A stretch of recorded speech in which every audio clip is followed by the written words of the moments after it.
For several months, Ukrainian defenders moved forward step by step, returning control over Klishchiivka near Bakhmut, which had been captured by the Russian occupiers. There, the Russians managed to mine everything around and build their line of defense.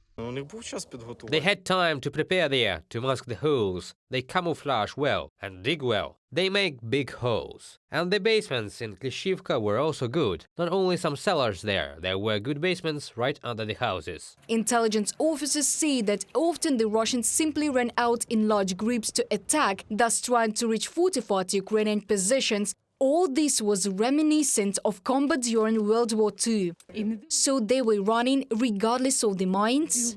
They ran anyway, and they saw what was going on. They were running, and they were being wounded at that moment. They were falling, bandaged themselves, but some just ran off.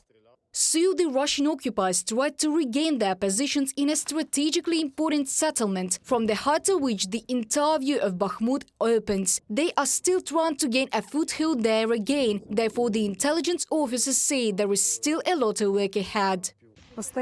The soldiers do not stop constantly honing their skills even after complex combat operations in the same Klishchiivka, and always spend their free time from combat missions at training grounds. Recce officers need such combat training in case of direct contact. The Russian invaders know their tasks and are constantly trying to destroy the Ukrainian military. There were drone attacks, automatic grenade launchers, tanks, a shooting battle. We had everything. Was there a real battle?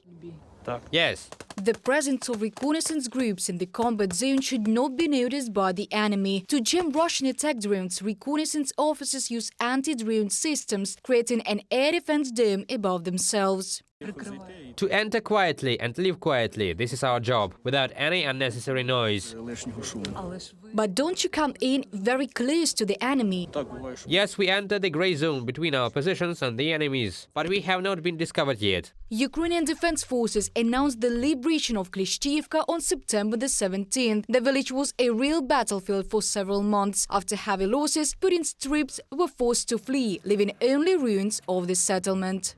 Reported by Diana Kolesnik, Alona Gramova, UATV News.